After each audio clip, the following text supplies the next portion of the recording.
Hello guys, welcome to set time bound goal channel. अगर आप AMU class 11 की preparation कर रहे हैं तो this is the best channel for you. और आज का जो हमारा टॉपिक है वो है वर्क एनर्जी एंड पावर। इसे हम बहुत इजी वे में लेंगे और वीडियो के लास्ट तक देखना, आपको वर्क एनर्जी पावर के सारे न्यूमेरिकल्स और सारे कॉन्सेप्ट्स इजीली समझ में आ जाएंगे। ठीक है गाइस, तो आइए स्टार्ट करते हैं आज का अपना टॉपिक।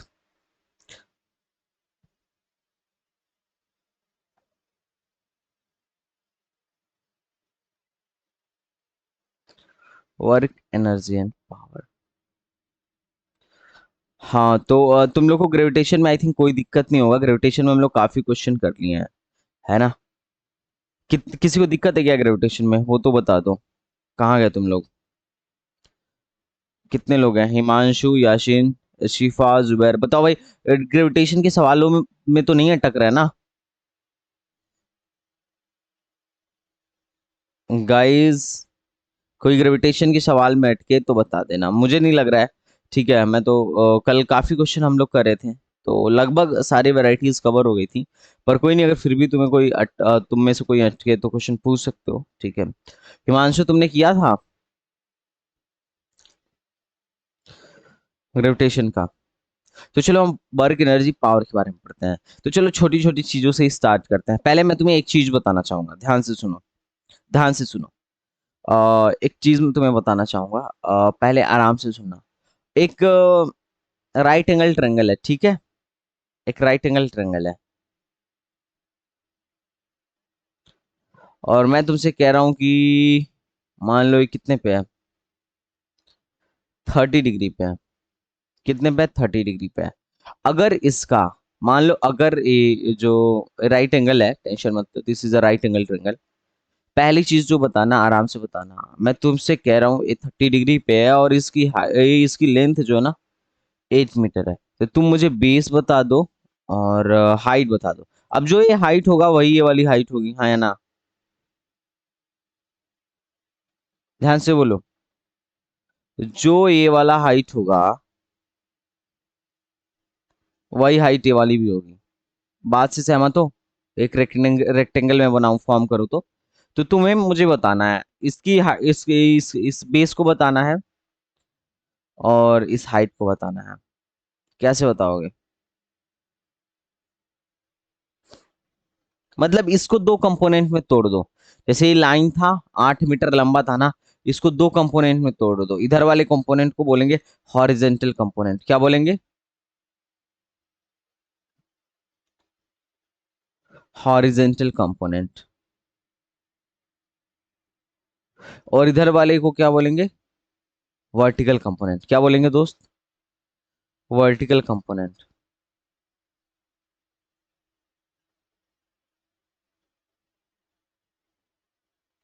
ठीक है, तो इसको तुम तोड़ दो, जल्दी से तोड़ो। तो इधर हॉरिजेंटल कंपोनेंट क्या, मान लो 8 है, इसका बेस क्या होगा? इसका हॉरिजेंटल कंपोनेंट क्या हो जाएगा? 4√2 आएगा। 4√3 आएगा। बहुत बहुत बढ़िया। कैसे किए होगे? बोले होगे कि सर हम कॉस थीटा ले लेते हैं। कॉस 30 बराबर क्या बोले होगे? Base upon hypotenuse. कितने लोग को यहाँ तक समझ में आ रहा है? तो बेस इज इक्वल टू क्या हो गया? हाइपोटेनस कॉस 30, मतलब 8 cos 30। नीचे वाली बात हो गई। और ऊपर वाला क्या आएगा? ऊपर वाला क्या आएगा? वो आएगा 8 sin 30। करके देखना तुम। नहीं समझ में आ रहा है? तो ये तो हमने किससे तोड़ा? हमने अपने बेसिक फार्मूले से तोड़ा। लेकिन आज के बाद अब जब जब भी हमें तोड़ना होगा, नीचे इसको तोड़ना है नीचे हॉरिजॉन्टल में और वर्टिकल में। मतलब अगर ये दिया है, मुझे ही पता करना है और ये पता करना है, तो सिंपल से मैं 8, अगर ये थीटा होगा तो मैं इधर इसको ऐसे तोड़ूंगा, 8 cos थीटा, और ऊपर वाले को क्या बोल दूंगा? 8 sin थीटा। है कि नहीं? हाँ या ना? कितने लोग को समझ में आ रहा है? तो ये तो तुम किसको देख रहे हो? ज्योमेट्रिकल देख रहे हो। लेकिन अब आओ, मैं फिजिक्स में तुम्हें लेके चलता हूँ। अगर फिजिक्स में मान लो कोई फोर्स दिया हुआ है, मान लो कोई फोर्स दिया हुआ है, हॉरिजॉन्टल से थीटा डिग्री पे है, मान लो ये कोई फोर्स है और मैं इस फोर्स को बोलूं कि तुम इसके कंपोनेंट में तोड़ो, मतलब इधर वाले इस फोर्स का इधर वाला कंपोनेंट क्या होगा और इधर वाला कंपोनेंट क्या होगा, तो तुम बोलोगे सर सिंपल है, इधर वाला कंपोनेंट क्या होगा, अभी पीछे देख रहे थे, इस इधर वाला कंपोनेंट क्या हो जाता है, जिस थीटा के जो एडजेसेंट रहता है वो क्या होता है, एफ कॉस थीटा। अभी देख रहे थे ना, नहीं हो नहीं समझ में आ रहा है, तुम ट्रेंगल बनाओ और निकाल लो कि अगर ए एफ है तो ये क्या होगा, हाँ या ना। नहीं तो आप डायरेक्ट याद रख लो, अगर ये एफ है तो इसका हॉरिजॉन्टल कंपोनेंट क्या होगा, एफ कॉस थीटा, और अगर ये एफ है तो इसका वर्टिकल कंपोनेंट क्या हो जाएगा, एफ साइन थीटा। बस देखना जिधर एंगल रहता है उधर क्या टूटता है, कॉस टूटता है, और जिधर एंगल नहीं रहता है उधर क्या टूटता है, साइन टूटता है। कितने लोग को बात समझ में आ रहा है, बोलो भाई। अरे यार, नहीं समझ में आ रहा, बोलो। नहीं समझ में आ रहा है, आप लेट से आए हैं क्या, शिखर आमिर। भाई लेट से मत आया करो यार, मैं ऑलरेडी 10-15 मिनट लेट रहता हूँ, ध्यान से सुनो। अगर ये मान लो कि राइट एंगल ट्रेंगल है, ठीक है, राइट एंगल ट्रेंगल दिख रहा है तुम्हें, राइट एंगल ट्रेंगल ये दिख रहा है ना, अगर ये 8 है और ये 30 डिग्री है तो इस इसकी इसको क्या बोलोगे, ये कितना लंबा होगा, 8 cos थीटा लंबा होगा। देखो कॉस थीटा बराबर क्या होता है, बेस अपन हाइपोटेनस, हमको बेस चाहिए तो बेस बराबर क्या हो जाएगा, 8 cos थीटा, और ये क्या होगा, 8 sin थीटा होगा। ऐसे ही लेके तुम देखो, ठीक है। तो हमने इससे ये निष्कर्ष निकाला कि अगर कोई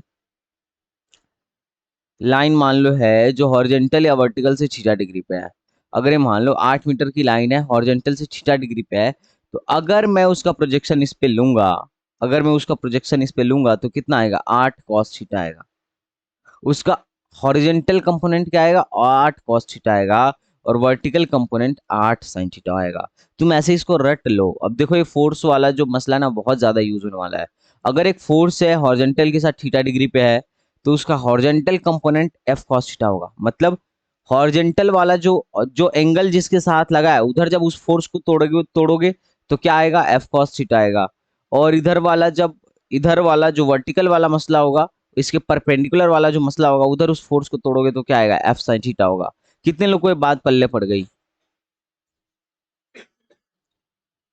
बोलो। और बताए तुम अगर इन दोनों का नेट लोगे ना, नेट लोगे तो एफ आएगा। कैसे नेट कैसे लेते हैं इन दोनों का, नेट कैसे लेते हैं, एफ नेट बराबर कुछ नहीं है, इसका स्क्वायर एफ कॉस थीटा का होल स्क्वायर प्लस उसका स्क्वायर कर दो, एफ साइन थीटा का होल स्क्वायर। देखो एफ एफ के बराबर ही आएगा, इसी के बराबर ही आएगा। चलो क्यों, क्योंकि तुम्हें पता है ना, बेस का स्क्वायर प्लस, देखो ये बेस है और ये क्या हाइट है, बेस का स्क्वायर प्लस हाइट का स्क्वायर बराबर हाइपोटेनस का स्क्वायर। तो हाइपोटेनस बराबर क्या होता है, बेस का स्क्वायर प्लस हाइट का स्क्वायर का रूट। तो एफ कॉमन कर लो, ये क्या बचा, cos square theta plus sine square theta. Aamir नहीं समझ में आ रहा है, आमिर भाई, आमिर आ रहा है ना, एक cos square theta plus sine square theta 1 हो जाता है, तो दोगे नेट हाइपोटेनस की वैल्यू फिर से एफ आ गई। तो जब अब अगर मुझे एफ को तोड़ना होगा तो मैं दो पार्ट में ऐसे खट से तोड़ दूंगा, हाँ या ना, बोलो भाई। नहीं बोल रहे हो यार तुम लोग, ठीक है। तो आप पहले मैं एक दो तुमसे ना एक दो क्वेश्चन प्रैक्टिस करवा रहा हूँ, इस पे देखता हूँ तुम तोड़ के बता पा रहे हो या नहीं, क्योंकि इसका बहुत ज्यादा महत्वपूर्ण रोल है, ठीक है। देखो क्वेश्चन नंबर 26, देखो डीपीपी है क्या सबके पास, डीपीपी है।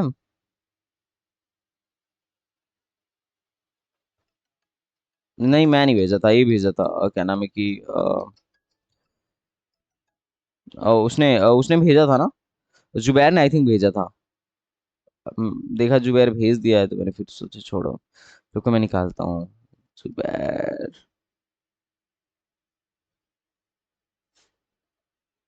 तो,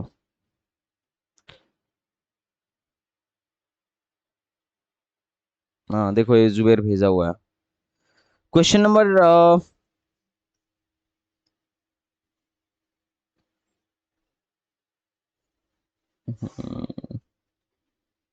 क्वेश्चन नंबर 26 देखना, क्वेश्चन नंबर 26। देखो ये क्वेश्चन, इस टाइप के क्वेश्चन आए भी हैं, ऐसा नहीं है कि नहीं आता है।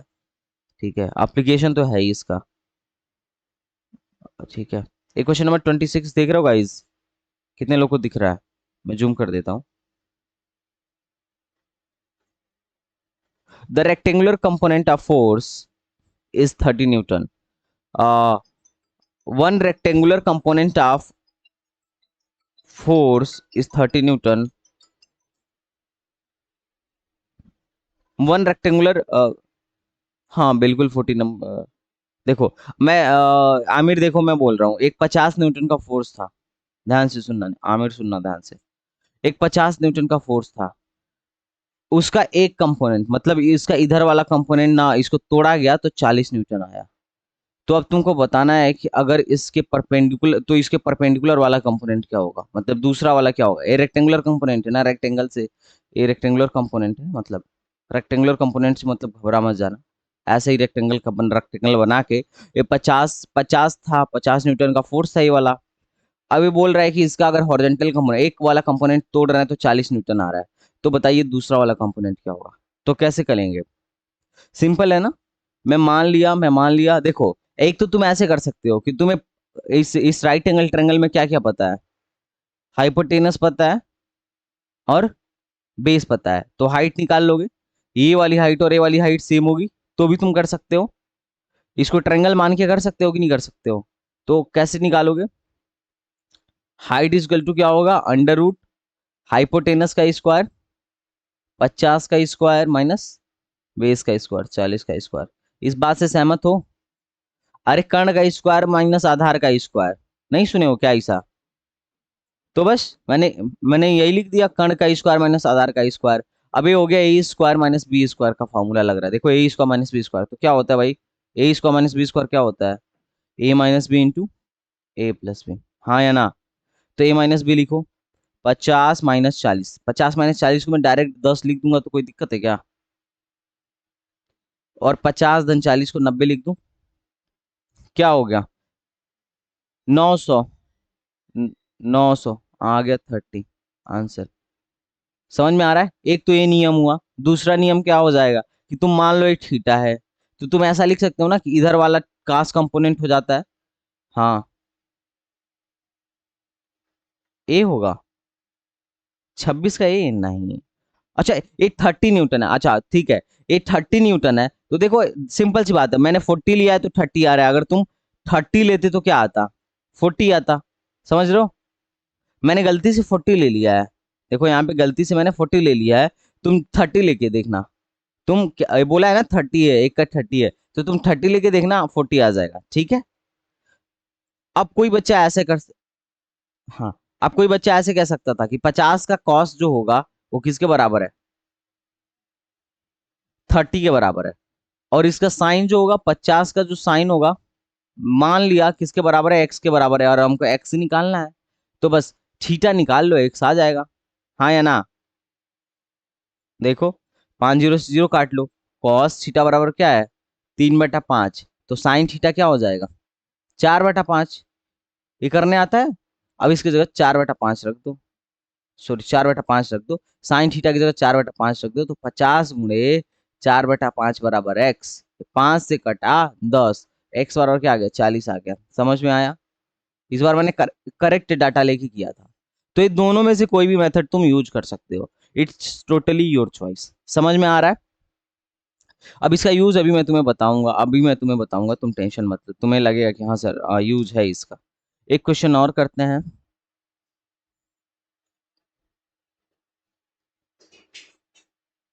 मान लो ये है 37 डिग्री, कितना है? 37 डिग्री। और ये है 13, क्या है? ये है 13 न्यूटन का फोर्स। अब बताओ, फोर्स हॉरिजेंटल में, हॉरिजेंटल मतलब क्षितिज में, ठीक है, और फोर्स वर्टिकल में, वर्टिकल मतलब खड़ा में, ऐसे। ये वाला क्या है? वर्टिकल है, और ये वाला क्या है? हॉरिजेंटल है। इसको हम बोलेंगे हॉरिजेंटल दिशा में फोर्स, और इसको कहेंगे वर्टिकल दिशा में फोर्स, ऊर्ध्वाधर दिशा में फोर्स।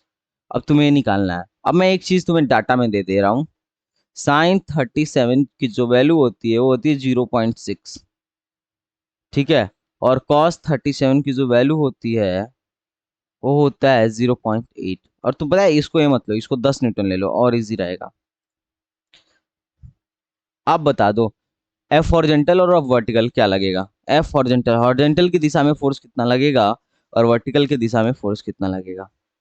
बताओ भाई। इधर क्या लगेगा? इधर लगेगा 8 न्यूटन, इसको तोड़ो, बोलोगे 10 cos 37। इधर यही होगा ना, तो ये हो गया 8, और इसको इधर तोड़ोगे तो क्या बोलोगे? 10 sin 37। तो 10 sin 37 की वैल्यू हम लग दे 0.6। ये समझ में आ रहा है ना भाई? ये बहुत महत्वपूर्ण है, तुमने बोर्ड में नहीं पढ़ा होगा किसी हाँ, लेकिन ये यहाँ सीखो, यहाँ सीखो। ये तुम्हें बात समझ में आ रही है, हाँ या ना? कितने लोग को मेरी बात समझ में आ रही है कि सर हमको फोर्स को तोड़ना आ रहा है, हमको फोर्स को तोड़ना आ रहा है? कितने लोग को आ रहा है? आमिर बताओ। ए किसका न, ए किसका नंबर है? कौन है?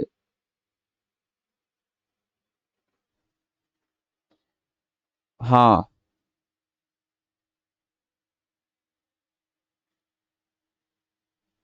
अच्छा ग्रुप से जोड़ते हैं, ठीक है ठीक है। ओके। ये बात समझ में आ गई सबको? अब देखो हम ध्यान से अगले टॉपिक पे आते हैं, ध्यान से सुनना। अगले नेक्स्ट टॉपिक पे आते हैं। अब हम स्टार्ट करते हैं अपना चैप्टर। अब तक चैप्टर नहीं हुआ था, अब स्टार्ट करेंगे चैप्टर वर्क। वर्क क्या होता है, कोई डिफाइन करेगा? What is work?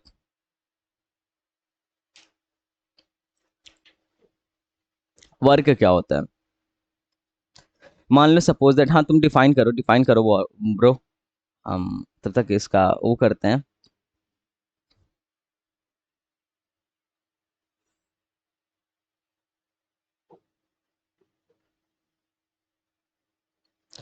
Himanshu.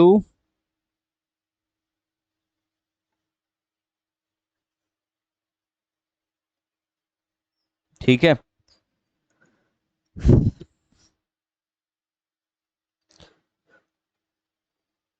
Work क्या होता है गाइस, नहीं बताओगे? अच्छा सपोज दैट, मान लो ये ब्लॉक था। ये ब्लॉक दिख रहा है, ग्रीन कलर का ब्लॉक दिख रहा है? अरे ग्रीन कलर का नहीं, ये उस कलर का है। इस पे तुम क्या कर रहे हो ना, एफ फोर्स लगा के खींच रहे हो। कितना फोर्स लगा के खींच रहे हो गाइस? बोलो भाई। एफ फोर्स लगा के खींच रहे हो। और तुम्हारा विस्थापन किधर हो रहा है, डिस्प्लेसमेंट किधर हो रहा है? अब देखो ऐसा मसला है ना कि ये रोड पे ब्लॉक रखा था, ठीक है। अब ऐसा नहीं है कि तुम इसको फोर्स लगा रहे हो तो ये उठ उठ जा रहा है, और ना तुम इसको लेके जा रहे हो। तुम इसको एफ फोर्स लगा के खींचे, तो ये कितना डिस्प्लेस हुआ? एस डिस्प्लेसमेंट इसका आगे की तरफ हो गया। कितना डिस्प्लेसमेंट हो गया? आगे की तरफ एस डिस्प्लेसमेंट हुआ। और तुम्हारा ब्लॉक कहाँ पे आ गया? यहाँ पे आ गया। ये बात समझ रहे हो? बोलो दोस्त। ठीक है, तो एस डिस्प्लेसमेंट हुआ, तुम्हारा ब्लॉक यहाँ पे आ गया, ठीक है। तो अब अगर तुमसे पूछा जाए कि तुमने कितना कार्य किया, तुमने कितना कार्य किया, और खास कर ध्यान से देखना, तुम्हारा जो बल है ना, जो तुम्हारा फोर्स है, वो इसके विस्थापन, इस दिशा में विस्थापन हुआ है ना, विस्थापन इसका डिस्प्लेसमेंट इस दिशा में हुआ है ना, तो डिस्प्लेसमेंट के डायरेक्शन से थीटा डिग्री पे था। डिस्प्लेसमेंट के डायरेक्शन से थीटा डिग्री पे था। तो जब भी हमें वर्क कैलकुलेट करना होगा, देखो ध्यान से, जब भी हमें वर्क कैलकुलेट करना होगा, तो हम फोर्स का कौन सा कंपोनेंट काम करेगा? फोर्स का कौन सा कंपोनेंट काम करेगा? फोर्स का कौन सा कंपोनेंट काम करेगा? फोर्स का हमेशा हमेशा विस्थापन की दिशा वाला कंपोनेंट काम करेगा, डिस्प्लेसमेंट वाला काम करेगा। कौन सा काम करेगा?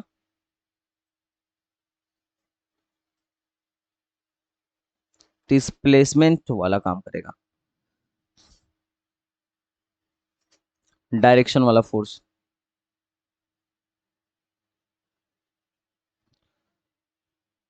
फोर्स का हमेशा डिस्प्लेसमेंट की डायरेक्शन में फोर्स जो होगा वही काम करेगा। ये कितने लोग को समझ में आ रहा है?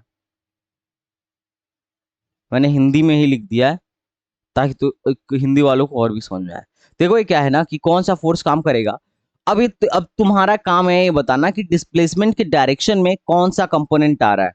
अगर ये थीटा है तो डिस्प्लेसमेंट के डायरेक्शन में कौन सा कंपोनेंट आ रहा है? इस वाले डायरेक्शन में कौन सा कंपोनेंट आ रहा है, एफ कॉस थीटा। सिर्फ यही वाला जो कंपोनेंट है ना काम करने में भागीदारी है, बाकी जो दूसरा वाला है, दूसरा एफ साइन थीटा, ये वाला कंपोनेंट क्या होता है, एफ साइन थीटा। अब तुम ही बताओ एफ फोर्स किधर लग रहा है, ये फोर्स किधर लग रहा है, वर्टिकल में लग रहा है ना, वर्टिकल में लग रहा है। अरे बोलते चलो यार भाई, यहाँ पे लोगों को बहुत मिसकंसेप्शन होता है, इसीलिए मैं बहुत आराम से बता रहा हूँ। ए फोर्स वर्टिकल में लग रहा है, ए फोर्स किसमें लग रहा है, वर्टिकल में लग रहा है। और वर्टिकल में कोई डिस्प्लेसमेंट हो रहा है क्या, वर्टिकल में डिस्प्लेसमेंट हो रहा है क्या, नहीं हो रहा है। तो इसका मतलब वर्टिकल वाला कंपोनेंट कोई काम नहीं करने वाला है, सिर्फ वही वाला कंपोनेंट काम करेगा जिस दिशा में डिस्प्लेसमेंट होगा। तो मैं तुमसे पूछूं कि कितना वर्क हुआ, कितना वर्क हुआ, तो बोलोगे कि वर्क जो होगा फोर्स इनटू डिस्प्लेसमेंट। अब फोर्स कौन सा, डिस्प्लेसमेंट के डायरेक्शन वाला फोर्स, तो डिस्प्लेसमेंट के डायरेक्शन में कितना फोर्स लगा, एफ कॉस थीटा। कितना फोर्स लगा, F cos theta multiply by displacement हो गया एस। तो तुमने फोर्स का फार्मूला पढ़ा होगा, वर्क का फार्मूला पढ़ा होगा, एफ एस कॉस थीटा, हाँ या ना। कितने लोग को बात समझ में आ रही है, नहीं समझ में आ रहा, एफ एस कॉस थीटा क्या हुआ। देखो डिस्प्लेसमेंट होता है बल और गुणे बल की दिशा में विस्थापन, ठीक है। तो बल की दिशा में जिस दिशा में विस्थापन हो रहा है उस दिशा में कितना बल लग रहा है, एफ कॉस थीटा लग रहा है। एफ तो नेट फोर्स लगा, लेकिन विस्थापन की दिशा में कितना फोर्स लगा, एफ कॉस थीटा फोर्स लगा। और वर्टिकल दिशा में कितना लगा, एफ साइन थीटा फोर्स लगा। तो देखो एफ साइन थीटा के दिशा में कोई काम हुआ नहीं हुआ, क्योंकि विस्थापन ही नहीं हुआ, जब विस्थापन नहीं हुआ तो काम भी नहीं हुआ। तो इसके वजह से फोर्स जीरो आ गया, इसके वजह से फोर्स कितना आएगा, विस्थापन गुणे बल। तो बल क्या था, एफ कॉस थीटा था, और विस्थापन कितना था, एस। तो तुमने वर्क का फार्मूला क्या पढ़ा, एफ कॉस थीटा, हाँ या ना, ठीक है।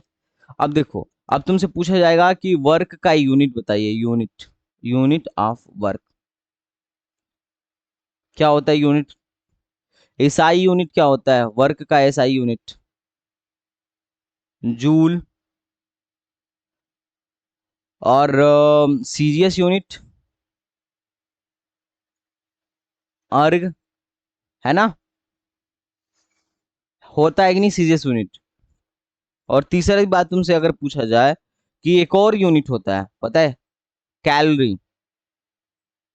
तुम सुनते हो ना कि हमारी इतनी कैलोरी बर्न हो गई, एक्चुअली में वो होता है एनर्जी का, लेकिन एनर्जी और वर्क इन सब का जो यूनिट है ना, इन दोनों का यूनिट सेम होता है। समझ में आ रहा है, तो आई थिंक तुमको समझ में आ गया होगा, ए वाला फंडा समझ में आ गया होगा कि सर हमको वर्क वाला मसला समझ में आ गया। कितने लोग को है जो, कितने लोग हैं समझ में आ गया। अब दूसरी बात, वर्क कैसा क्वांटिटी है, दिस इज स्केलर और वेक्टर।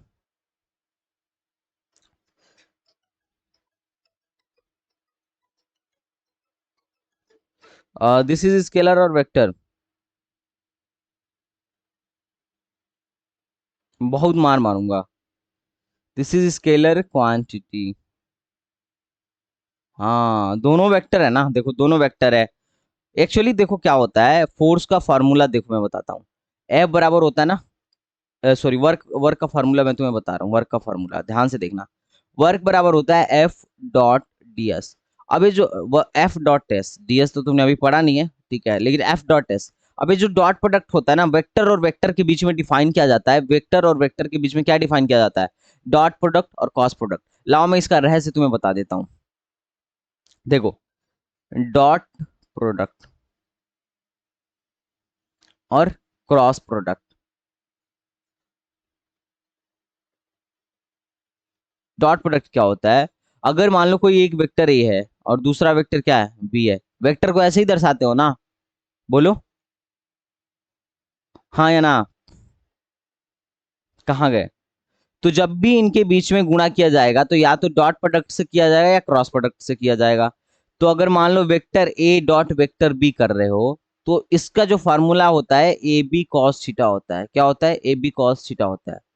और इससे जो क्वांटिटी निकल के आती है, जो क्वांटिटी निकल के आती है, वो कैसी क्वांटिटी निकल के आती है, अदिश निकल के आती है। अदिश स्केलर क्वांटिटी निकल के आती है।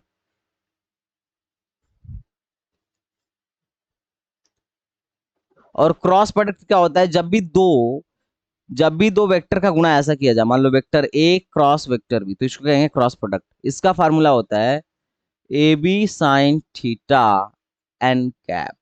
देखो एन कैप मतलब ये डायरेक्शन के साथ आ रहा है, तो इसके साथ जो राशि निकल के आती है वो सदिश निकल के आती है। ये दिमाग में बैठा लेना, अभी आगे तुम पढ़ोगे भी। अब देखो अदिश और सदिश, जैसे मैं फॉर एग्जांपल बोलूं वर्क का फार्मूला, तो वर्क का फार्मूला होता है एफ डॉट एस।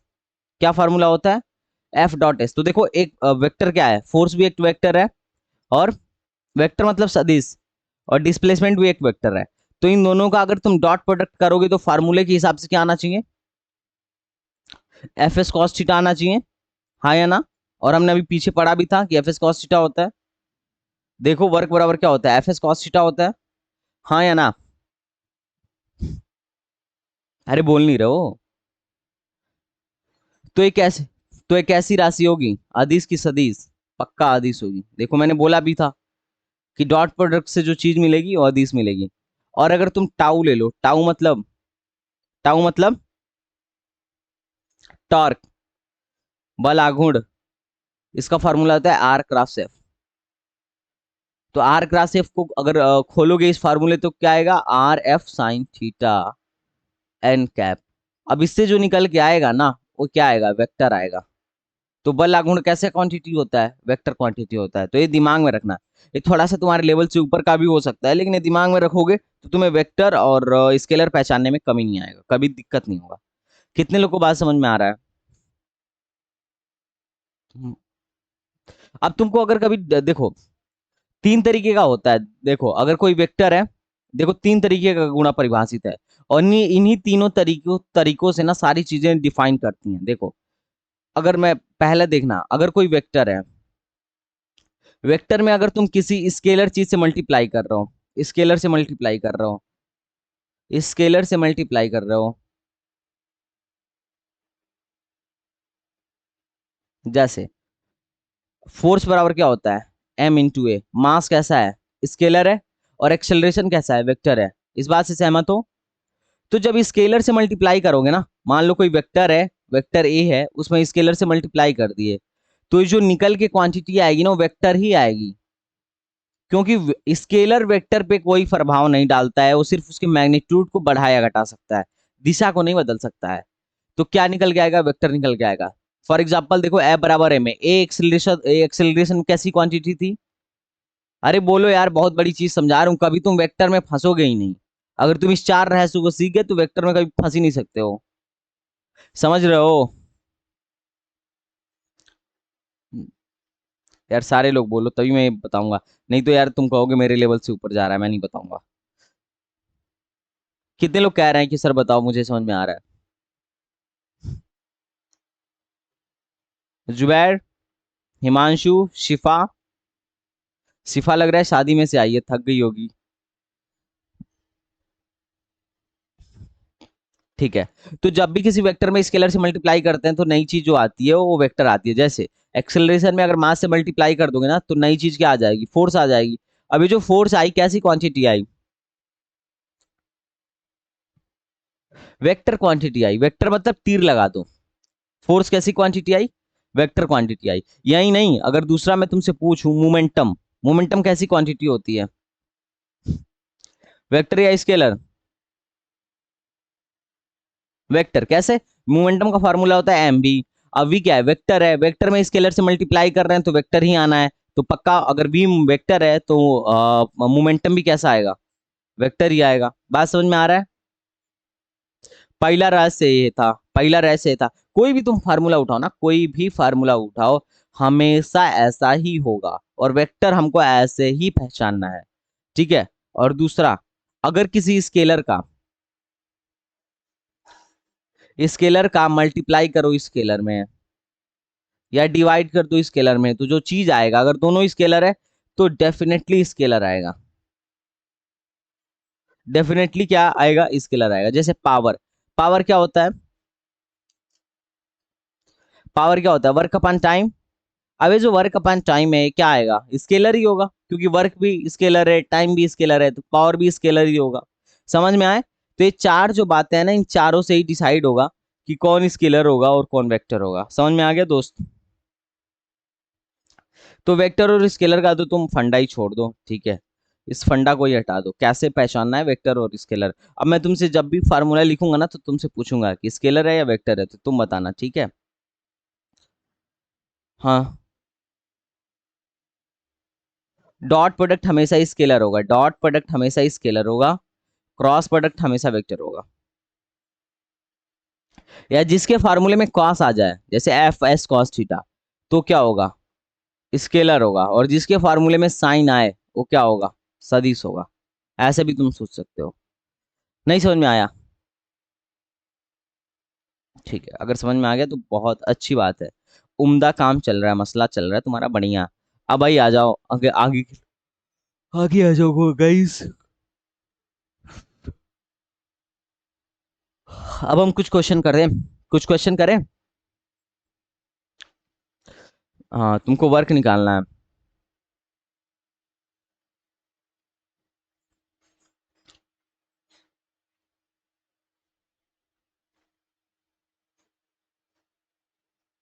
रोड पे एक ब्लॉक रखा गया है, ठीक है, इस पे 30 न्यूटन का फोर्स लगाया जा रहा है,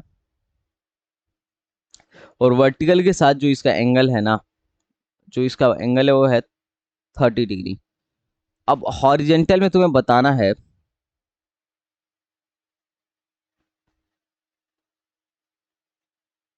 कि अगर वो मान लो 5 मीटर डिस्प्लेस्ड होता है हॉरिजेंटल में, वर्टिकल में डिस्प्लेसमेंट नहीं है, तो find the force, sorry find the work done by.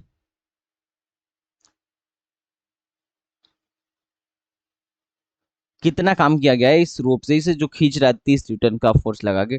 Find the work done, find the work done, जल्दी से बताओ।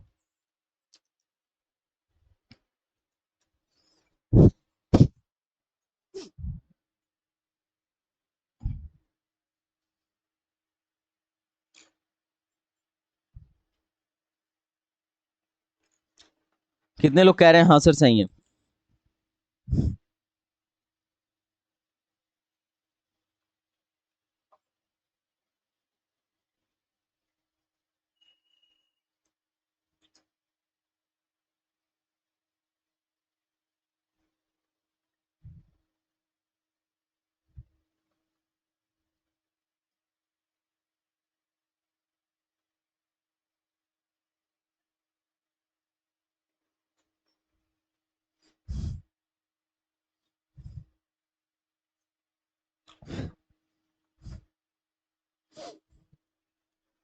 कैसे करेंगे बताओ? कौन सा कंपोनेंट काम करेगा? इधर वाला कंपोनेंट काम करेगा या इधर वाला कंपोनेंट काम करेगा? बोलो। इधर वाला पीला वाला कंपोनेंट काम करेगा, रेड वाला कंपोनेंट नहीं काम करेगा। क्यों? क्योंकि उस डायरेक्शन में कोई डिस्प्लेसमेंट नहीं है। समझ में आ रहा है? हाँ या ना? तो तुम ही बताओ, जरा आराम से बताओ।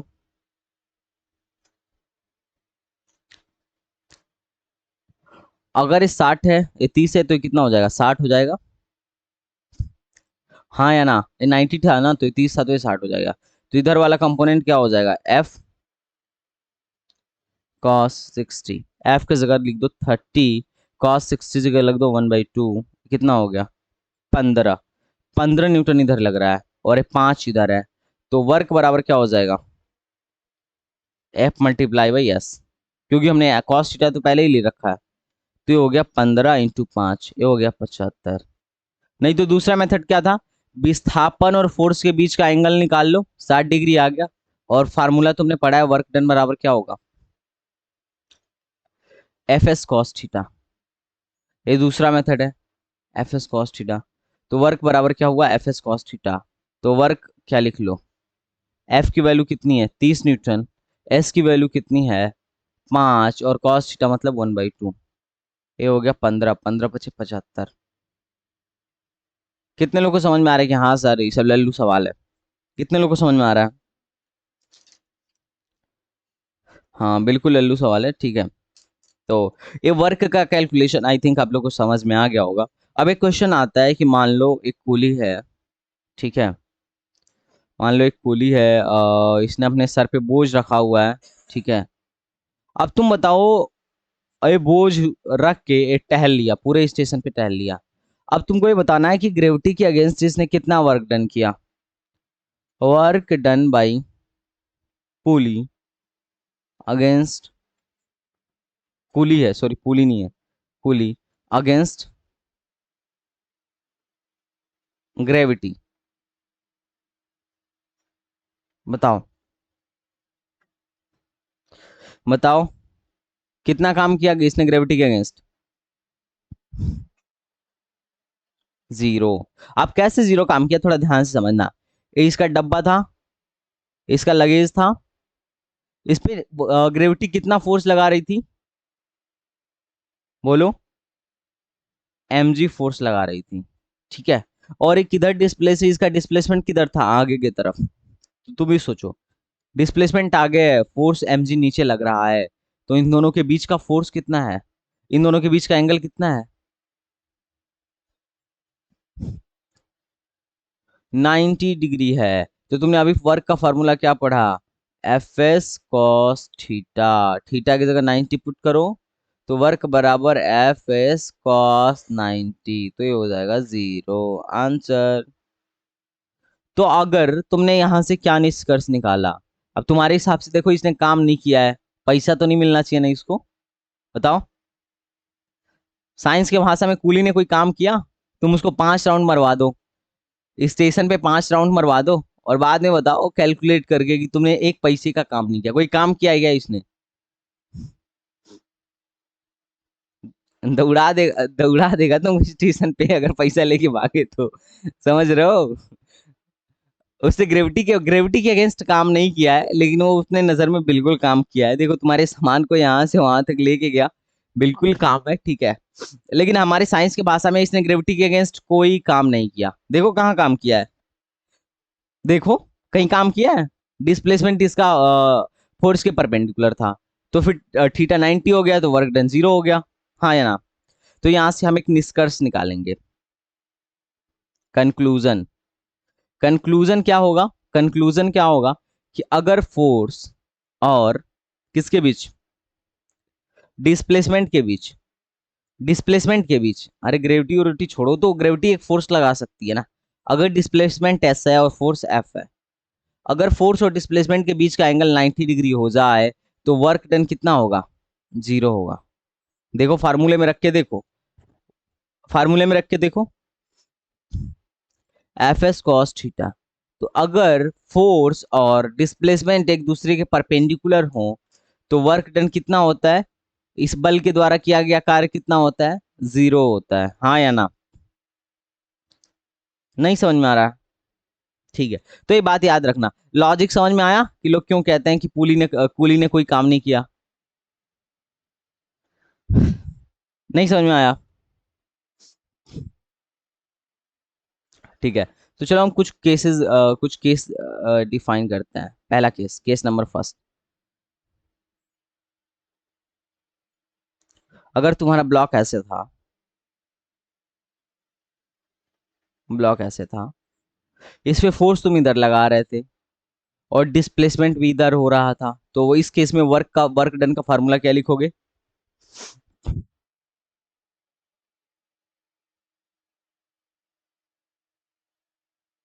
एफ एस, है या नहीं। या कुछ लोग कहेंगे sir F S cos theta, cos theta, theta क्या है, 0 डिग्री है, तो कॉस 0 1 होता है, तो आ गया क्या, वही आ गया, एफ एस ही आ गया, है या ना। दूसरा केस, तुमने फोर्स इधर लगाया, डिस्प्लेसमेंट इधर हुआ, तो वर्क डन बताओ।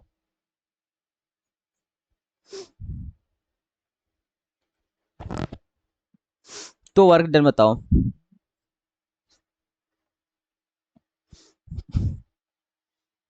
बता दो दोस्त।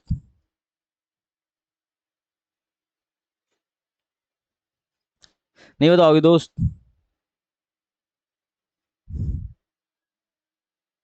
किस में जाएगा, हाँ, माइनस के एफ एस। कैसे? क्योंकि देखो एस तुम्हारा इधर था, फोर्स इधर लग रहा है, तो एंगल कितना हो गया? 180 डिग्री हो गया। 180 डिग्री हो गया तो वर्क बराबर क्या होगा? F S cos 180 degree. Cos 180 degree की वैल्यू क्या होती है? -1 होता है। ऐसे मैंने सिखाया था ना ट्रिग्नोमेट्री में, यहाँ 1 यहाँ -1, फिर यहाँ 1 यहाँ -1, तो ये हो गया -1। तो ये हो गया एफ एस -1। तुम लोग का ट्रिग्नोमेट्री नहीं तैयार हो तो मैंने उस पर वीडियो भी डाला हुआ है यूट्यूब पे, देख लेना। नहीं तो ऐप पे भी वीडियो सारे रिकॉर्डेड फॉर्म में है। F S equal to -F S, समझ में आ रहा है? यहाँ वैसे भी तुम देख सकते हो, तुम खींच इधर रहे थे और भाग इधर रहा है, मतलब वर्क क्या हो रहा है? निगेटिव हो रहा है। वर्क क्या हो रहा है? निगेटिव हो रहा है। समझ में आ रहा है? फोर्स के अपोजिट डायरेक्शन में डिस्प्लेसमेंट हो रहा है। तीसरा केस अगर मैं लूं, थर्ड केस, तुम फोर्स इधर लगा रहे थे, डिस्प्लेसमेंट इस डायरेक्शन में है, तो वर्क कितना होगा? परपेंडिकुलर है, फोर्स डिस्प्लेसमेंट के परपेंडिकुलर है, तो वर्क कितना होगा? 0 होगा।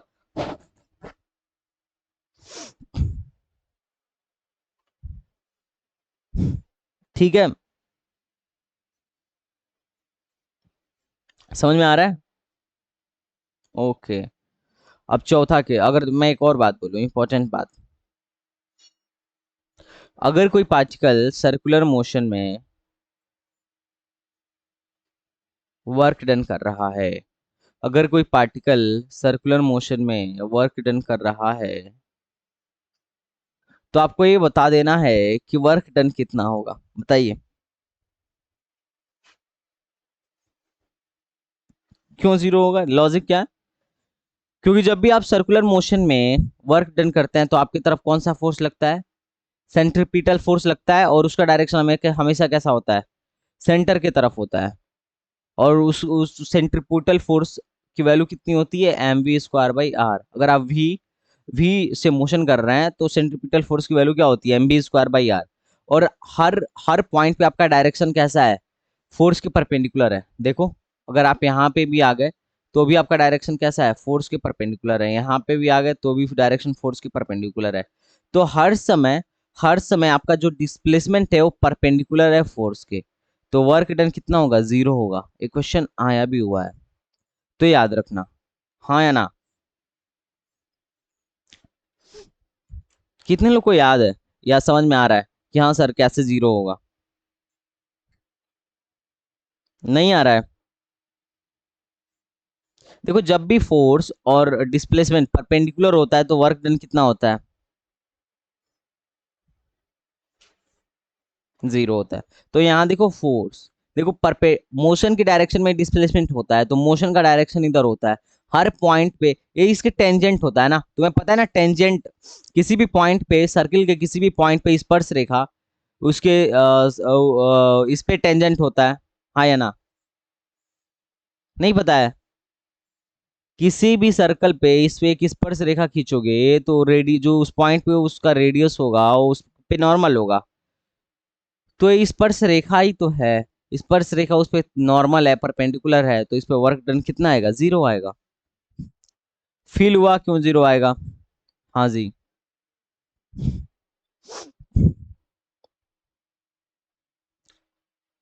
हर पॉ- हर पॉइंट पे डिस्प्लेसमेंट परपेंडिकुलर, क्योंकि मोशन जो है ना इसके परपेंडिकुलर है। देखो, तुम एक रस्सी को घुमा रहे हो, ठीक है, और घुमाना जैसे ही छोड़ोगे ना, देखो ऐसे घूम रही थी रस्सी में, तुम पत्थर पान के घुमा रहे थे, जैसे ही घुमाना छोड़ोगे ना तो देखो वो सीधे निकल जाएगा, फिर वो घूमेगा नहीं। तुम इससे निष्कर्ष निकाल सकते हो कि नहीं छोड़ नहीं, मैं छोड़ने के लिए इसलिए कह रहा हूँ ना कि वो तुम्हें डायरेक्शन दिखे।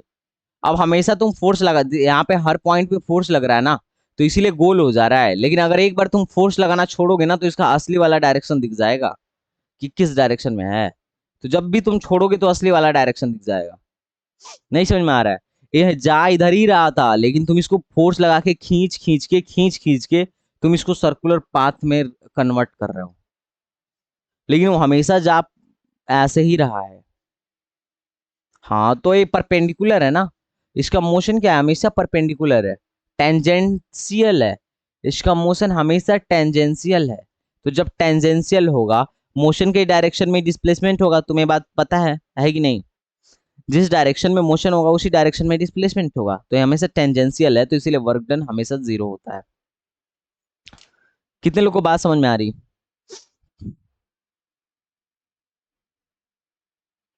क्या? अरे यार पूरा मोशन पढ़ लिए भाई। अगर तुम्हारी बॉडी v स्पीड से इधर चलना स्टार्ट कर दी तो डिस्प्लेसमेंट पीछे होने लगेगा क्या? है? तुम्हारी बॉडी v स्पीड से आगे की तरफ जा रही है तो भाई डिस्प्लेसमेंट भी तो आगे ही होगा कि पीछे होने लगेगा डिस्प्लेसमेंट? पूरा मोशन पढ़ाया तुमको यार, भूल गए तुम? हैं? मोशन के डायरेक्शन में ही डिस्प्लेसमेंट होगा ना। तुम्हारी बॉडी आगे जा रही है तो डिस्प्लेसमेंट पीछे कैसे हो जाएगा? तुम बताओ। हमेशा मोशन के डायरेक्शन में ही डिस्प्लेसमेंट होता है, बात तुम्हें याद होनी चाहिए। आगे बढ़ो। तो तुम देखो वर्क डन किस पे डिपेंड कर रहा है, वर्क डन किस पे डिपेंड कर रहा है? पहला चीज फोर्स पे डिपेंड कर रहा है, दूसरा चीज किस पे डिपेंड कर रहा है? डिस्प्लेसमेंट पे डिपेंड कर रहा है, और तीसरा चीज किस पे डिपेंड कर रहा है? Angle between. आमिर समझ में आ रहा है?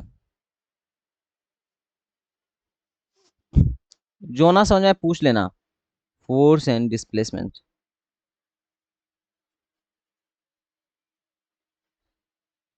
वीडियो तुम्हें ऐप पे ही मिल जाएगा, ऐप पे ही मिल जाएगा, रिकॉर्डेड सेशन में जाओ, डेट वाइज मिल जाएगा।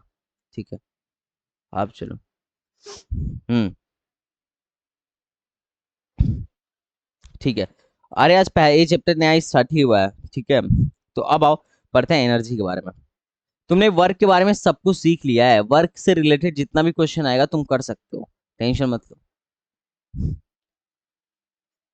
चलो अब एनर्जी के बारे में पढ़ते हैं। एनर्जी का डेफिनेशन कोई बताओ, एनर्जी का डेफिनेशन कोई बताओ।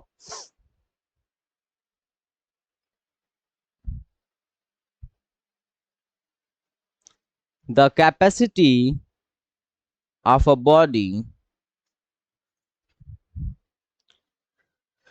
To do work is called, to do work is called energy. अब तुम्हारे पास कितनी एनर्जी है, ये कैसे डिफाइन करोगे?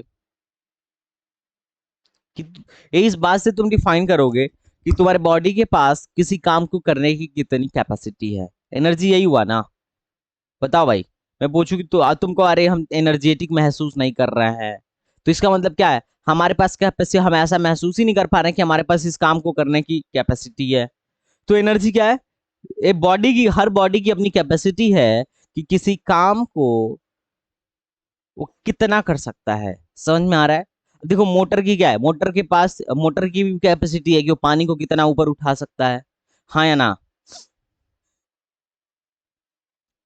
अब मान लो एक बैटमैन है, बल्ले से क्या कर रहा है? बॉल मार रहा है। अब उसकी उसकी उसकी एनर्जी क्या है, उसकी कैपेसिटी है कि कितना दूर बॉल को मार सकता है। हाँ या ना? बॉलर है, बॉल फेंक रहा है, तो उसकी कैपेसिटी है, वो उसकी एनर्जी जो है उसकी कैपेसिटी है कि वो बॉल कितना तेज फेंक सकता है। तो एनर्जी क्या है? Energy is a capacity of body to do work is called energy. Energy is a capacity of body to work, to do work. समझ में आ रहा है एनर्जी क्या होता है? हाँ या ना बोलो। अब देखो एनर्जी का एसआई यूनिट क्या होता है, फिर से उसी पे आएंगे। एनर्जी का एसआई यूनिट क्या होता है? जूल होता है। ठीक है। अच्छा एक चीज तुमने तुमने अभी देखा होगा, अभी तुमने करंट पढ़ा था, क्या पढ़ा था? करंट पढ़ा था। वहां पे भी मैं तुम्हें एनर्जी के बारे में बताया था, एनर्जी के बारे में। और एनर्जी का फार्मूला क्या बताया था? VIT, I² RT, है ना? और V² /RT, ये सारे फार्मूला बताया था। और तुम्हें क्या बोला था कि जो हमारे घर में बिजली आती है ना, उसका कॉमर्शियल कॉमर्शियल यूनिट क्या होता है? कितनी एनर्जी खत्म हुई, उसका कॉमर्शियल यूनिट क्या होता है? नहीं उस, हाँ 10⁵ उसका कॉमर्शियल यूनिट क्या होता है? कॉमर्शियल यूनिट क्या होता है guys? Kilowatt hour, kilowatt hour. अरे तुम्हारे घर में बिजली नहीं आती है क्या? तुम लोगों ने कभी देखा नहीं है कि कितना किलोवाट आवर का बिजली, कितना यूनिट? 1 किलोवाट आवर को 1 यूनिट कहा जाता है, मतलब मैं करंट के भाषा में बोल रहा हूँ, 1 यूनिट। तो 1 किलोवाट आवर किसके बराबर होगा? 1 किलोवाट आवर पहले तुम्हें पता होना चाहिए किसका यूनिट है। कई लोग किलोवाट देख के सोचते हैं पावर का है ना? लेकिन देखो इसमें हावर भी है। तो ये किसका यूनिट है गाइस? एनर्जी का। एक कॉमर्शियल यूनिट है, बहुत बड़ी यूनिट है। और 1 किलोवाट आवर बराबर कितना होता है? 3.6 इंटू 10⁵। अब मान लो तुमको एग्जाम में भूल गया कि 1 किलो, हाँ सॉरी 6 होता है, ठीक है ठीक है हाँ। अब मान लो तुमको एग्जाम में भूल गया कि कितना होता है 1 किलो, पूछ दिया कि 1 किलोवाट बराबर कितना जूल। तो तुम कैसे निकालोगे? किलो वाट को पहले वाट में बदल लो, तो किलो वाट, किलो को वाट में बदलोगे तो किससे मल्टीप्लाई करना पड़ेगा? 10 की घात 3 से, हाँ या ना? 1 किलो में 10 की घात 3। अरे मैं बताया था ना किलो में 10 की घात 3, माइक्रो में कितना? 10 की घात-6, मेगा में 10 की घात 6, और उसके बाद एंगस्ट्रॉम में 10 की घात-10, नैनो में 10 की घात-9, पीको में 10 की घात-12। ये सब बताया नहीं था? तो किलो की जगह 10 की घात 3 लिख दो, उसके बाद वाट बन गया। और हावर को सेकंड में बदल लो। हावर को सेकंड में बदलोगे तो कितना होगा? एक हावर में कितना सेकंड? 3600 सेकंड, बस हो गया। तो 10 की घात 3, तो ये देखो 10, 2 दशमलव इधर कर लो तो ये हो गया 36 × 10 की घात 5 वाट सेकंड। 1 दशमलव आगे बढ़ा लो तो हो गया 3.6 मल्टीप्लाई बाई 10 की घात 6 वाट सेकंड। तो 1 किलो वाट आवर बराबर कितना सेकंड गाइस? जल्दी बोलो। 3.6 × 10 की घात 6 वाट सेकंड। अब वाट सेकंड को हम क्या कहते हैं? जूल कहते हैं, हाँ या ना? कितने लोगों को ये बात समझ में आ रहा है? भाई एग्जाम में आया हुआ है, कई बार डाटा में पूछा हुआ है कि 1 किलोवाट आवर बराबर कितना जूल, या पूछ लेता है 1 किलोवाट आवर बराबर किसका यूनिट है। तो किसका यूनिट है? कार्य का यूनिट है, ना कि पावर का। समझ में आ रहा है? कितने लोगों को बात मेरी समझ में आ रही है कि हाँ सर मुझे समझ में आ रहा है? अरे जल्दी बोलो यार। आमिर, ठीक है चलो आ रहा है समझ में, तो बहुत अच्छी बात है। अब हम देखो, ध्यान से देखो, एनर्जी को हम आओ हम एनर्जी के, देखो एनर्जी बहुत तरीके का हो सकता है।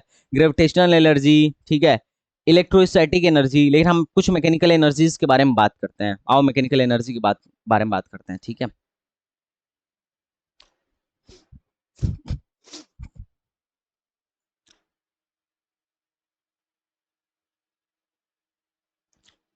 मेरी राइटिंग बेकार दिख रही है क्या यार?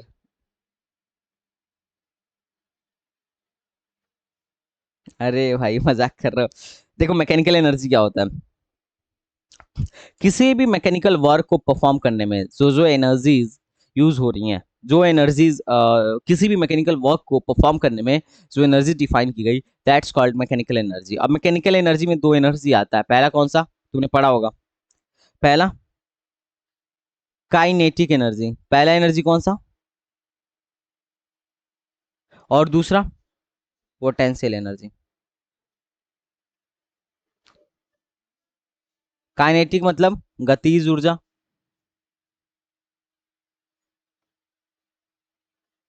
पोटेंशियल मतलब स्थितिज ऊर्जा।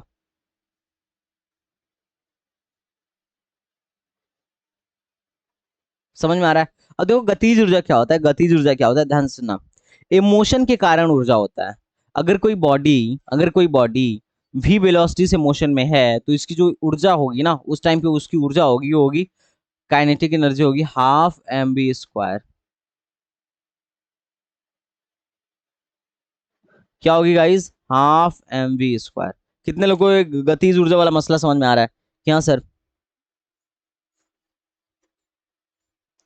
नहीं समझ में आ रहा है क्या गाइस?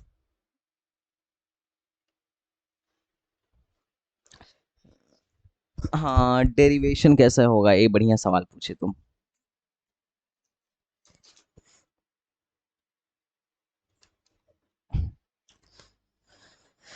ध्यान से सुनना। अगर यहाँ पे देखो, एक चीज देखो ध्यान से, यहाँ पे तुम्हें कुछ दिख रहा होगा। क्या दिख रहा है बताओ? अ, एक फि, एक फिगर दिख रहा है। एक फिगर दिख रहा है। मान लो तुम साइकिल से चला रहे हो। अब देखो तुम एनर्जी की वजह से ऊपर जा पाओगे या फिर ऊपर से नीचे आ पाओगे, हाँ या ना? हाँ या ना? देखो पहाड़ पे चढ़ना है तो एनर्जी की जरूरत पड़ेगी ना, तो तुमने अपनी एनर्जी लगाई। अब देखो जो मोशन में आदमी है साइकिल लेकर, वो उसकी क्या है? काइनेटिक एनर्जी की वजह से है। तुम अपने काइनेटिक एनर्जी की वजह से इस पे चढ़ पाओगे। देखो तुम्हारे पास स्पीड जितना ज्यादा होगा, यहाँ पे चढ़ने की प्रोबेबिलिटी उतने ही ज्यादा होगी। देखो बहुत धीरे धीरे तुम लुल्ल तरीके से आ रहे हो, तो चढ़ पाओगे क्या इतनी ऊंची जगह पे? नहीं चढ़ पाओगे। लेकिन वही थोड़ा सा अपने साइकिल में स्पीड लेके आओ अच्छा खासा, तो तुम्हारी साइकिल चढ़ जाएगी, हाँ या ना? तो ये जो स्पीड की वजह से तुम्हारे अंदर एनर्जी आई ना, स्पीड की वजह से एक एनर्जी आई जो तुम्हें चढ़ा दे रही है ऊपर तक, वही तुम्हारी काइनेटिक एनर्जी। समझ में आया? नहीं आया? या फिर इस बच्ची को देखो, ये क्या कर रही है, बॉल पकड़ी हुई है। अब बॉल पकड़ी हुई है, तो उसके बॉल के पास कोई एनर्जी नहीं है, कोई एनर्जी नहीं है ना। लेकिन एक विशेष स्थिति में पकड़े होने की वजह से इसके पास एक स्थितिज ऊर्जा है। कौन सी ऊर्जा है? स्थितिज ऊर्जा है। और जैसे ही बॉल को छोड़ेगी, वो स्थितिज ऊर्जा इसके गतिज ऊर्जा में बदलने लगेगा, और बॉल की वेलोसिटी बढ़ती जाएगी, बढ़ती जाएगी। वेलोसिटी बढ़ना मतलब काइनेटिक एनर्जी बढ़ना। समझ में आ रहा है? देखो ये आदमी साइकिल लेके भी स्पीड से आ रहा है। अब जब इस जिस स्पीड से आ रहा है, उस स्पीड की वजह से इसके पास एक एनर्जी है, that's called kinetic energy of this person. समझ में आ रहा है? अभी अपनी काइनेटिक एनर्जी को लगाया और चढ़ गया ऊपर। ऊपर जब चढ़ गया, अभी जब ऊपर चढ़ गया, तो यहाँ पे इसकी पोटेंशियल एनर्जी में कन्वर्ट हो गई। इसकी काइनेटिक एनर्जी सारी की सारी काइनेटिक एनर्जी खर्च हो गई, पोटेंशियल एनर्जी बन गई। अब यहाँ से आराम से लुढ़कना स्टार्ट किया, तो देखो पोटेंशियल एनर्जी खत्म होने लगी और फिर वो काइनेटिक एनर्जी में चेंज होने लगी। तुम्हें बात समझ में आ रहा है? यहां से यहां तक गया, तो इसके अंदर जो काइनेटिक एनर्जी थी वो पोटेंशियल एनर्जी में चेंज हुई। फिर जो पोटेंशियल एनर्जी थी वो चेंज होके काइनेटिक एनर्जी में चली गई। बोलो, समझ में आ रहा है काइनेटिक एनर्जी क्या है, पोटेंशियल एनर्जी क्या है? देखो ये बच्ची थी, बॉल को पकड़ी थी, तो इस बॉल के पास सिर्फ और सिर्फ स्थितिज ऊर्जा था। लेकिन इसने जैसे ही छोड़ा, बॉल की वेलोसिटी बढ़ने लगी, ये गति में आने लगा, इमोशन करने लगा, तो इसके पास कौन सी ऊर्जा हो गई? गतिज ऊर्जा। समझ में आ रहा है? एक बढ़िया एग्जांपल मैं तुम्हें दिखा रहा हूँ। देखो तीर तीर चलाओ कभी? बचपन में हम लोग बना के चलाते थे, पता नहीं तुम लोग चलाए होगे कि नहीं। ये दिख रहा है, फिगर दिख रहा है? डंबल चलाए हो, बढ़िया यार। देखो ये तीर, देखो तीर, इसने क्या किया है कि धनुष को खींचा है। अब देखो तुम जितना ज्यादा धनुष को खींचोगे, तुम्हारे पास उतना ज्यादा पोटेंशियल एनर्जी आएगा। अब मान लो कोई लुल्ला आदमी है, ठीक है, उसने धनुष को खींचा ही नहीं, यहां तक खींचा और छोड़ दिया, तो तीर ज्यादा दूर जाएगी क्या? नहीं जाएगी, क्योंकि उसने पोटेंशियल एनर्जी अपने धनुष में ज्यादा किया ही नहीं। अगर धनुष में ज्यादा पोटेंशियल एनर्जी स्टोर करे करता, तो वही पोटेंशियल एनर्जी तो काइनेटिक एनर्जी में बदलेगी। तो जितना ज्यादा खींच के छोड़ोगे, उतना ज्यादा इसकी काइनेटिक एनर्जी, इसकी पोटेंशियल एनर्जी काइनेटिक एनर्जी में चेंज हो जाएगी। अब काइनेटिक एनर्जी में चेंज होने का मतलब, गतिज ऊर्जा में चेंज होने का मतलब गति बढ़ जाएगा। अब जब तीर की गति बढ़ गई, वेलोसिटी बढ़ गई, तो जब वो लगेगा कहीं जाके, निशाने पे लगेगा, तो अच्छा खासा वहां पे एनर्जी ट्रांसफॉर्म करेगा। समझ में आ रहा है? नहीं समझ में आ रहा है? तो देखो एक विशेष स्थिति में इसको पकड़ा हुआ है ना, ये धनुष को क्या किया हुआ है, विशेष स्थिति में पकड़ा हुआ है, और जितना खींच रहा है उतना ज्यादा स्थितिज ऊर्जा ये बढ़ा रहा है। अब स्थितिज ऊर्जा, ये इसकी स्थितिज ऊर्जा ही विशेष स्थिति के कारण जो एनर्जी है, इसने जो एनर्जी क्रिएट कर रखा है इस धनुष की वजह से, वो स्थितिज ऊर्जा है। अब जैसे ही इसको छोड़ेगा, सारी की सारी स्थितिज ऊर्जा कहाँ कन्वर्ट हो जाएगी? बोलो। गतिज ऊर्जा में। हाँ, तीर को गतिज ऊर्जा मिल जाएगी, काइनेटिक एनर्जी मिल जाएगी। और काइनेटिक एनर्जी मिलने से तीर क्या होगा, उसकी स्पीड बहुत तेज हो जाएगी। अब तुम्हें पता ही है, जितना स्पीड के साथ तीर आएगा, उतना ही ज्यादा लगेगा। समझ में आ रहा है? उतना ही ज्यादा पेनेट्रेट करके अंदर जाएगा। समझ गए दोस्त? तो ये मसला है गतिज ऊर्जा और स्थितिज ऊर्जा का। तो गतिज ऊर्जा और स्थितिज ऊर्जा किसको समझ में आ गया? कितने लोगों को गतिज ऊर्जा समझ में आया? काइनेटिक एनर्जी और पोटेंशियल एनर्जी कितने लोगों को समझ में आया? Please respond me.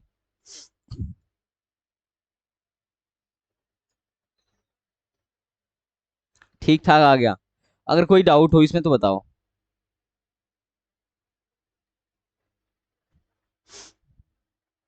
तो ध्यान से सुनना। हमारे लेवल पे जब भी किसी, हमारे क्या, ये हमेशा वैलिड है, जब भी किसी पॉइंट के, जब भी किसी पार्टिकल के गतिज ऊर्जा की बात की जाएगी, अगर जब भी किसी पार्टिकल की गतिज ऊर्जा की बात की जाएगी, तो सिर्फ और सिर्फ उसके वेलोसिटी और मास पे डिपेंड करता है। अगर किसी पार्टिकल का, मान लो किसी पार्टिकल का एक m मास का पार्टिकल है, वो भी वेलोसिटी से मोशन कर रहा है, तो उसकी गतिज ऊर्जा हो जाएगी हाफ एम बी स्क्वायर, उसका काइनेटिक एनर्जी क्या हो जाएगा, हाफ एम बी स्क्वायर। ये फार्मूला समझ में आया? और चूंकि ये एनर्जी है तो इसका यूनिट क्या होगा, जूल होगा। नहीं समझ में आया? नहीं, फार्मूला है, this is half M B square, this is a formula. ठीक है, ये रटना है हमको। काइनेटिक एनर्जी जो होता है हाफ एम बी स्क्वायर होता है, और जो पोटेंशियल एनर्जी होता है, हाफ मतलब 1/2 एम बी स्क्वायर, और जो पोटेंशियल एनर्जी होता है, पोटेंशियल एनर्जी होता है,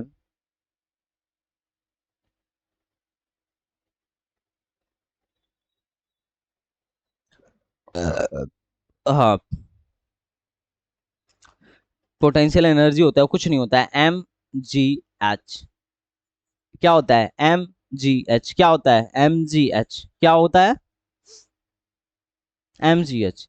अगर अगर अगर हम किसी हाइट पे हैं तो, और नहीं तो अगर स्प्रिंग वाला केस है, स्प्रिंग वाला केस है, तो हाफ के एक्स स्क्वायर, हाफ के एक्स स्क्वायर। तो स्प्रिंग वाला तुम्हारे सिलेबस में नहीं है तो उसको टेंशन मत लो, सिर्फ एम जी एच याद रखो। पोटेंशियल एनर्जी का फॉर्मूला क्या होगा, एम जी एच। कितने लोगों को ये बात समझ में आ रहा है? और इसका मात्रक क्या होगा, इसका भी मात्रक जूल होगा। तो ये गतिज ऊर्जा और स्थितिज ऊर्जा आपको आई थिंक समझ में आया है, आया है कि नहीं है? तो पहले हम आ जाओ, एक एक सवाल करते हैं, एक एक सवाल करते हैं। पहले अच्छे से आराम से सवाल करेंगे गतिज ऊर्जा और स्थितिज ऊर्जा पे। पहली बात, पहला क्वेश्चन लल्लू सवाल है, ठीक है। एक 2 केजी का बॉल है, एक 2 केजी का बॉल है, वो 5 मीटर पर सेकेंड की स्पीड से मोशन कर रहा है। तो आपको फाइंड करके बताना है इसकी काइनेटिक एनर्जी क्या है। हाफ, काइनेटिक एनर्जी का फॉर्मूला क्या होता है, हाफ एम, एम की जगह 2 रख दूं, वी स्क्वायर मतलब 5 का स्क्वायर, एक कट गया, आ गया 25 जूल आ गया। इसमें किसी को दिक्कत? कोई दिक्कत नहीं है, ठीक है। अब दूसरा क्वेश्चन, एक बॉडी है, उसका मोमेंटम दे दिया गया है, एक बॉडी, मोमेंटम मतलब संवेग, मोमेंटम मतलब संवेग, संवेग दे दिया है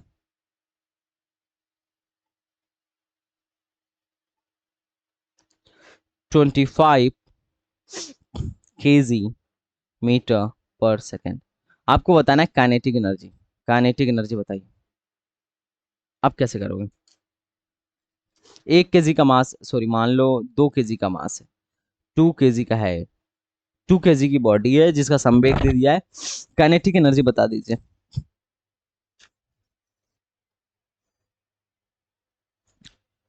संवेग दिया हुआ है, अब आपको काइनेटिक एनर्जी बताना है। 2 केजी का है। इस छोटे छोटे सवाल हैं जो आते हैं, ठीक है, छोटी छोटे सवाल हैं, संवेग दे देगा, काइनेटिक एनर्जी पूछ लेगा, तो ये अपने को आना चाहिए।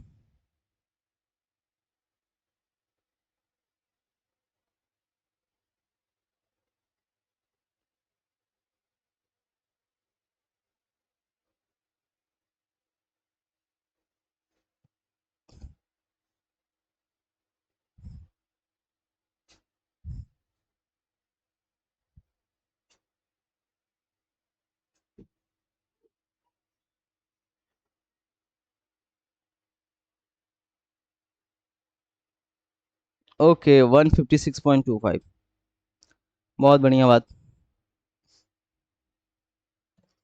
कैसे करेंगे, ध्यान से सुनना। मैं फार्मूला डायरेक्ट जनरेट कर रहा हूँ, मैं डायरेक्ट जनरेट कर दे रहा हूँ फार्मूला। पी बराबर क्या होता है, एम भी होता है, मैं क्या कर दे रहा हूँ, पी स्क्वायर कर दे रहा हूँ, पी स्क्वायर बराबर क्या हो जाएगा, एम स्क्वायर भी स्क्वायर। एम को बाहर कर दे रहा हूँ, इधर कर दे रहा हूँ, एम भी स्क्वायर, 2 से मल्टीप्लाई कर दे रहा हूँ और 2 से डिवाइड कर दे रहा हूँ। मैं इसको काइनेटिक एनर्जी लिख सकता हूँ, तो मैं बोल दूंगा पी स्क्वायर बराबर क्या, 2m इंटू काइनेटिक एनर्जी। तो काइनेटिक एनर्जी का फार्मूला क्या आ गया, P² / 2m। काइनेट अभी इसकी वैल्यू क्या दी हुई है, मोमेंटम की वैल्यू है 25, तो 25 × 25 मैं यहाँ पे रख दे रहा हूँ, 2 और मल्टीप्लाई बाई 2 हो गया, तो 625/4। कितने लोग का आंसर आया था, कितने लोग का आंसर आया था? सेकेंड मेथड देखो, ये कितने लोगों को समझ में आएगी सर, जो आपने किया मुझे समझ में आया? कितने लोगों को समझ में आया? कितने लोग हैं पूछ लूं थोड़ा। हाँ भाई आमिर, समझ में आ रहा है?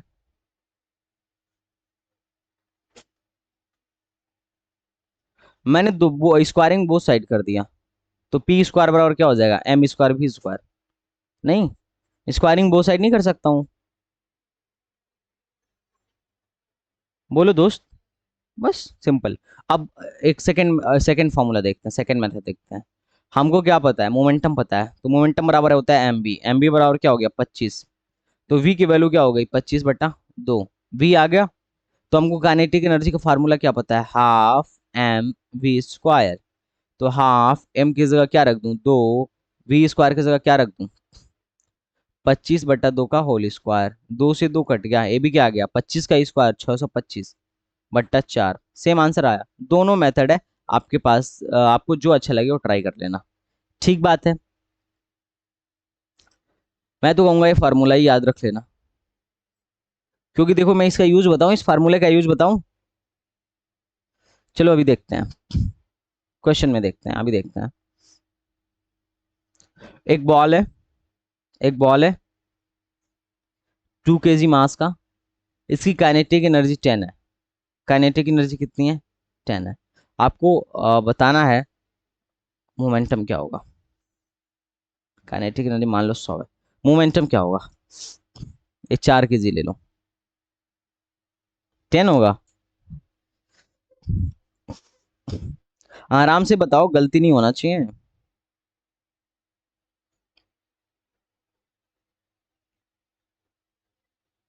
आमिर मेरा यूट्यूब चैनल सब्सक्राइब किए हो?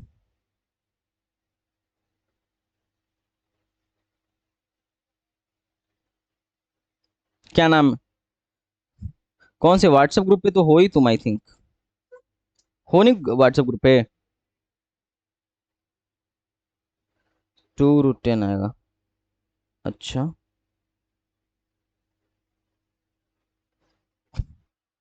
ठीक है 2√10 आएगा। कितने लोग आ गए 2√10?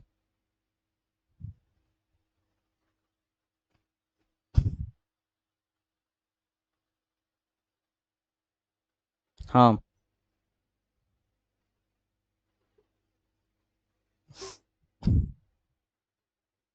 मैं जोड़ देता हूँ आमिर, टेंशन मत लो, ठीक है।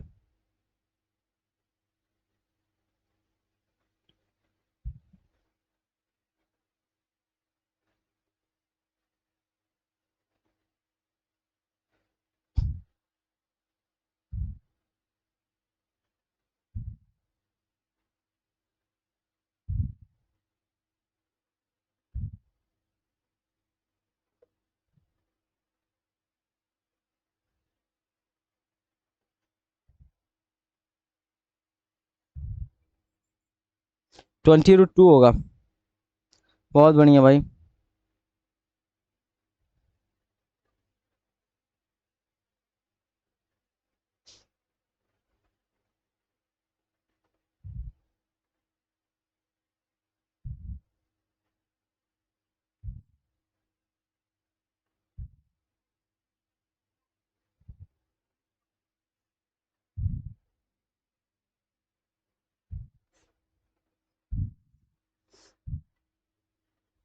भाई सवाल को कर दूं?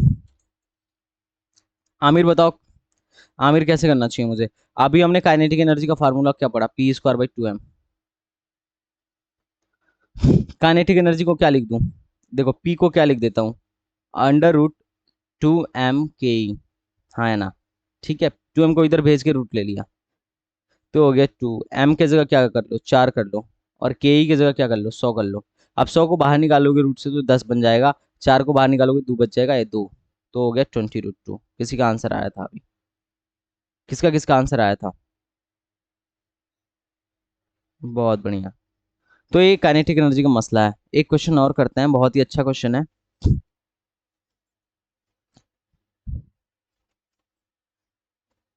ध्यान से सुनना। एक क्वेश्चन बोला जा रहा है, when momentum of body, when momentum of body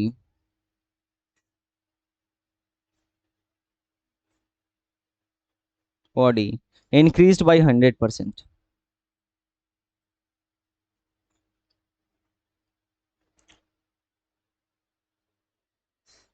then its kinetic energy will be, then its kinetic energy will be increase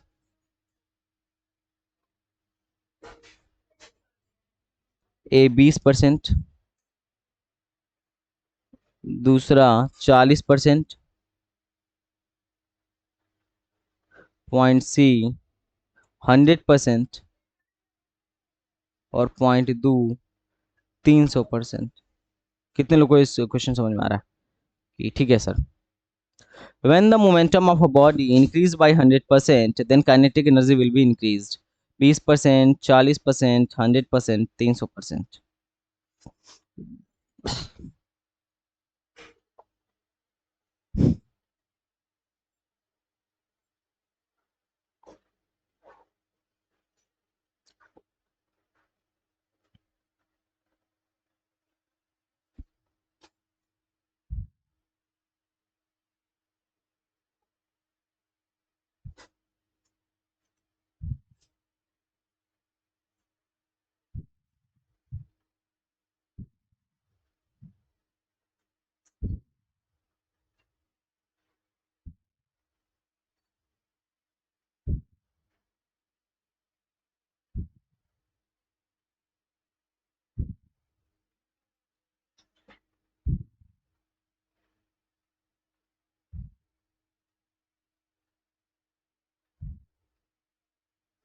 नहीं, एक देखो इस मतलब यही एक सिंपल से सवाल में लो लोग है। Momentum of body is increase by 20%, sorry 100%। D होगा, देखो जुबैर ने आंसर बता दिया। शायद नहीं, करके बताओ।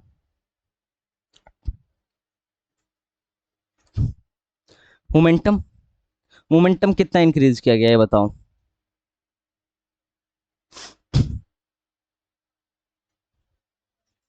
और क्वेश्चन इस टाइप का ढूंढने दो। मोमेंटम कितना इंक्रीज किया गया। एक क्वेश्चन है, मैं एक बता देता हूँ, ठीक है। क्वेश्चन नंबर 38 और 39 तुम लोग करके आना। एक क्वेश्चन मैं बता दे रहा हूँ, 40 बता दे रहा हूँ। मोमेंटम कितना होगा बॉस, बताओ।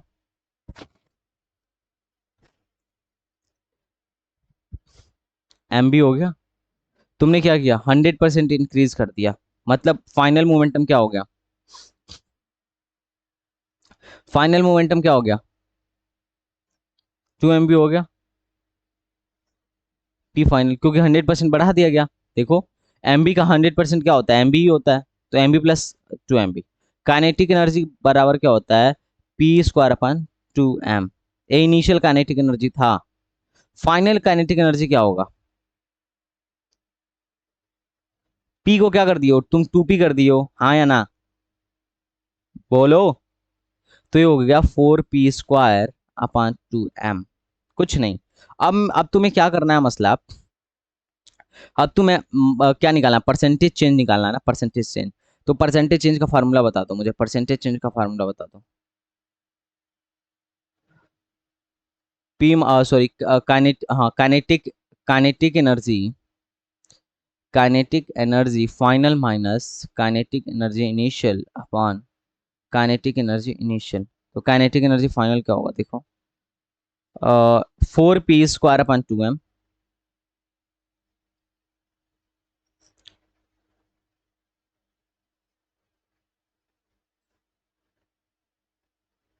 हाँ हाँ, वो तो परसेंटेज के लिए लगाना ही पड़ेगा। P² by 2M, P² by 2M cut गया, हाँ या ना, क्या बचा, 4 - 1 मल्टीप्लाई बाई 100, तो ये 300%। देखो मैं बहुत इजी वे में बताया कि नहीं बताया, इसमें कुछ टफ लगा, थोड़ा सा 1% भी तुम्हें लगाओगे सर टफ है, तुम खुद से भी कर सकते थे, लेकिन क्वेश्चन आते हैं, थोड़ा सा भी टफ लगा, हाँ या ना बोलो। अरे बच्चा, तुमने क्या किया, तुम्हारा मोमेंटम पी था, तुमने 100% बढ़ा दिया, मतलब 2P नहीं कर दिया। अगर एम बी था तो तुमने 2MB नहीं कर दिया। देखो पी का 100% क्या होता है, पी का 100% क्या होता है, 100/100। पी का 100%, 100/100, पी का 100% पी होता है। और तुमने पी में कितना बढ़ा दिया, 100% बढ़ा दिया, पी प्लस पी का 100% बढ़ा दिया, मतलब 2p कर दिया, हाँ या ना? अरे यार मुझे लगा कि तुम यूपी बोर्ड से हो, तुम्हारा एटलीस्ट परसेंटेज परसेंटेज तो ठीक ही होगा। नहीं समझ में आ रहा है? अब क्वेश्चन के लिए होमवर्क तुम लोग को 39 और 40 करना है, ठीक है? कौन सा क्वेश्चन करना है, 39 और 40? तो 39 और 40 करके आओगे तुम लोग गाइज?